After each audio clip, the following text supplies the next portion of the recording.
What is up, everyone? This is Too Slow, aka Seabass, Sebastian, as the name tag says. So I'm going to be talking about 5 things I hate about the dealership life, or the mechanic life, I guess you could say it. And I kind of want to try a different type of video. I don't really like to do these type of videos, but the last video I did of being my last day of being a lube tech or express tech at Honda, I kind of got some good positive reviews about it, or I guess I got some good feedback saying to do some more videos of this type of stuff. So I'm gonna give it a try. So if you guys like this type of content, let me know down in the description. Shoot me a comment, let me know what you guys want to hear about, or how it is about being a line tech mechanic at Honda. So anyways, as I said, I'm about to be closing in 1 year as being a line technician at Honda, and that's going to be next month. So kind of want to do a video for that as well, 1 year of being a line tech mechanic. But this is 5 things I hate about being a mechanic in dealership life. So the first one I want to talk about, and this is actually common. It's sad because it's actually really common. Cars that are ridiculously dirty, filthy, disgusting, just hoarder cars. Hoarder cars are the worst. And you know, you see those pictures on the internet of people with like these hoarder cars, and you're like, nah, that can't be real. But when you're in the dealership life, you will see these things, and it's very common. It's scary sometimes. So I got in a customer's car one time, and it was a hoarder car. It had bunch of paperwork, bunch of bottles just everywhere, and I couldn't fit in the car because I couldn't move the seat back because of all the stuff he had in the back seat.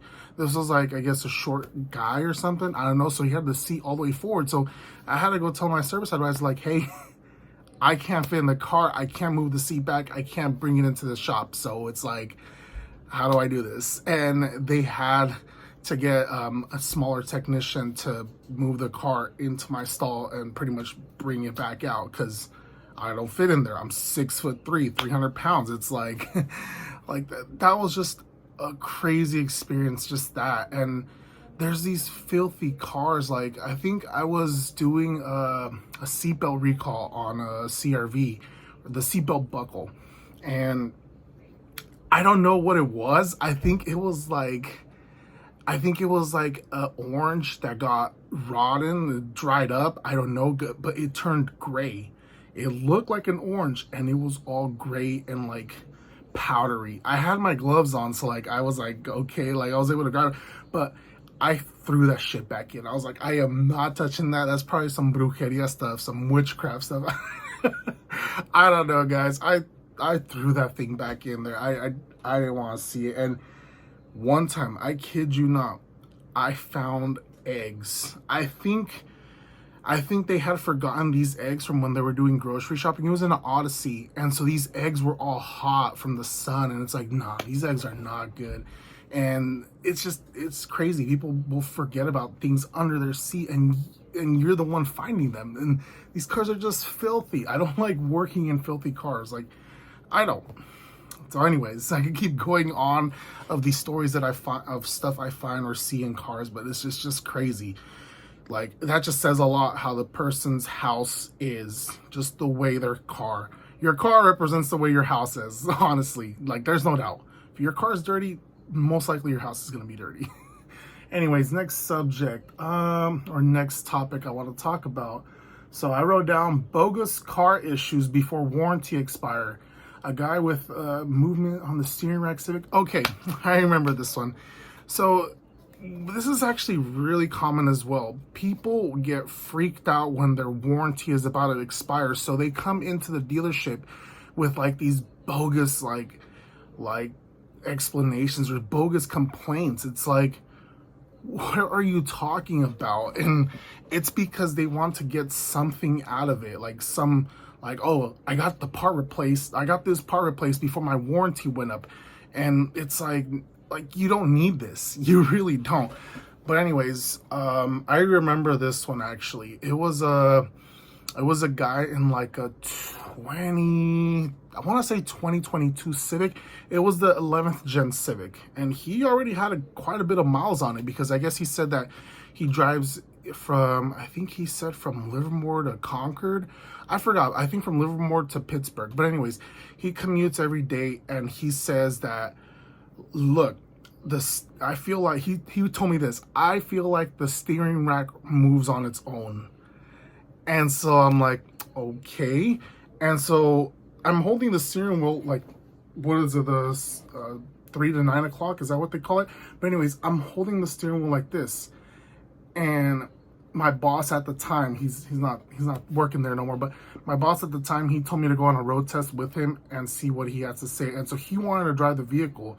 So I was like, how about I drive the vehicle first? So I drove the vehicle, and I'm driving it like this. The first thing he said, and I kid you not, the first thing he said, oh, you won't feel it right, like holding your hands like this on the steering wheel. You will feel it when you hold the steering wheel like this. So on the bottom, I'm like, I don't drive like that. And you probably shouldn't drive like that either. You should hold the steering wheel on the appropriate position. So he wants me to hold the steering wheel like this at the bottom. I'm like, I'm not gonna drive like that, sir. He's like, I feel the movement holding my hands right there. I feel the steering rack moving. The steering rack is defective. Like, I'm not gonna drive like that, sir. So he was fighting with me back and forth. I'm like, you know what? Screw this. I'm going back to the dealership. You can talk about it with my service manager. So I explained to my service manager, like, I think he's just trying to get something out of this. And I explained to him, like, he wants me to hold the steering wheel like this in a non-appropriate position. And he claimed that their steering wheel movement, didn't find anything, drove the vehicle. It felt fine. So that was that. Just hate stuff like that. I hate stuff like that when people make bogus, like wind noise. Wind noise, that's a big one too. People will always complain about wind noise, and it's always towards the end of the warranty. It's like, what do you want? A new window seal? Like, I don't get it. I don't know. All right, moving on. So that was the second one. Third one, lowered cars. I don't mind lifting a lowered car because all my cars are lowered. So I get it. I go get the jack, I go raise up your car, or I put wood blocks under your tires so I could get it to come up a little bit to be able to get the arms under the vehicle and raise it up. But I guess that's not the 100% the issue. The issue is when you have those side skirt extensions. I don't know what they're called, but they are so common nowadays. I see them on Challengers, Chargers, Civics, Accords. It's always those four. I don't know why. I'll go ahead and put a picture of what I'm talking about, but I hate those with a burning passion. I do, because it makes the job so much harder to have to, like, go under, raise up the rack carefully, make sure it's not hitting it, make sure it's not cracking it. And the problem sometimes is that those extensions will go past the point on the frame of the vehicle where you're supposed to put the arm of the lift to go up, and we can't rack it up. So it's like, we're sorry, we can't rack up your car because you have these things on the side of the vehicle. And it's like in my head, I'm just like, if you were able to install that and lower your car, I feel like you should be able to do your own oil changes, honestly. And I get it, some people live in apartments, can't do their oil changes, but it's like, if you were able to install that, you could do your oil change at home. Please don't bring your slammed car to the dealership. We're not gonna be able to lift it up. And if we do, it's like, is that person gonna have enough care in the world to take care of your shit? Because I've seen some shady shit at the dealership of my other techs, or I'm not gonna talk about it, but just understand, if the tech doesn't give a shit, he will break something. Anyways, fourth subject. This one for you flat raters out there. This one. Service advisors giving away your upsells. And it's happened before, and it sucks, and it can piss you off. So I had this, so this is kind of, I don't know if you want to say this is kind of my fault, but it shouldn't be. It shouldn't be. If you have a 10-hour plus job upsell, and it's like your day off, like tell the customer, oh, that technician's not here, it's his day off, so we're gonna need to we're gonna need to keep your car. And the thing is, they can, because they be giving out loaners left and right. If you have if they be selling these big jobs, they don't mind handing out loaners. It's the fact that the service advisor just wants to get that job done quickly, doesn't give a shit about you, and they will give your work order away to someone else that is present on that day, and you're not there because it's your day off. So it's like, how is it my fault? Like, I upsold it, so I should be getting that upsell. And that's one thing, but it can also happen on accident. Sometimes you go hand the work order, they don't pay attention who worked on the car, and so they go give it to dispatch, and then dispatch just hands it out to someone else. And it's like, you need to be on top of that kind of shit. Because I had something like that happen to me, and I remember seeing this specific car. It had like something on it specifically that I remembered it. So when I saw it pull into the shop, and I was like, huh, I remember working on that car. And so I go ask the person that was working on it, hey, can I see that RL for a minute? And you search up the search history. Wow, you were the last one to work on it and recommended everything. Wow, that's just a shitty, man. I really don't know. Like, maybe that one's a little bit debatable, the topic kind of debate about, but I would like to hear your guys' opinion on that.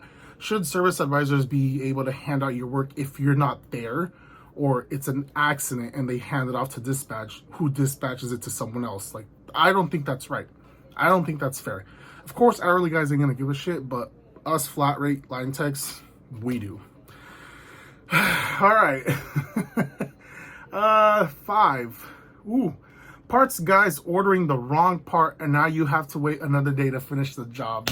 Oh, jeez. I had an incident like this recently, actually. I had like a 14-hour job. It was the end of the month. I really wanted to get these 14 hours on my current pay period so that I could get the check, and parts ordered the wrong part. Whose fault is that, though? Like, honestly, I guess this is also another topic, debatable. Us as technicians, I feel like just putting the description of the part, or, you know, saying what it is, that should be more than enough for us to be doing that. And it's parts job to look up that part and the part number and order said part. But sometimes it happens where they mistype a word, a letter, a key, a number, and here you have something completely different than what you actually really need, and it just screws up your whole game.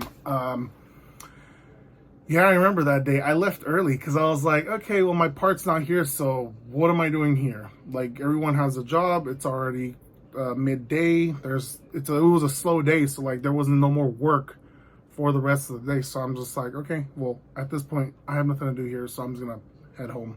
So I did. I left home and I came back the next day. Part got ordered correctly, and yeah. Oh, it was actually the Pilot J35 camshaft. The wrong camshaft was ordered. They had ordered the rear one when I needed the front bank one, because bank 1 is the rear, bank 2 is the front. I don't know. There was just some confusion going on. But anyways, that sucked. Couldn't get that pay period completed because the wrong part was ordered. So yeah, there you go, guys. That's 5 things I hate about dealership or mechanic life. Let me know in the comments down below what you guys want me to talk about, stuff you guys want to hear from me, or comment suggestions. If you guys like this type of content of my life as a mechanic at Honda, let me know, guys, please. I'm trying some new things out, trying to grow the channel a little bit more and see where it goes from there. But anyways, if you guys made it to the end of the video, thank you guys for watching.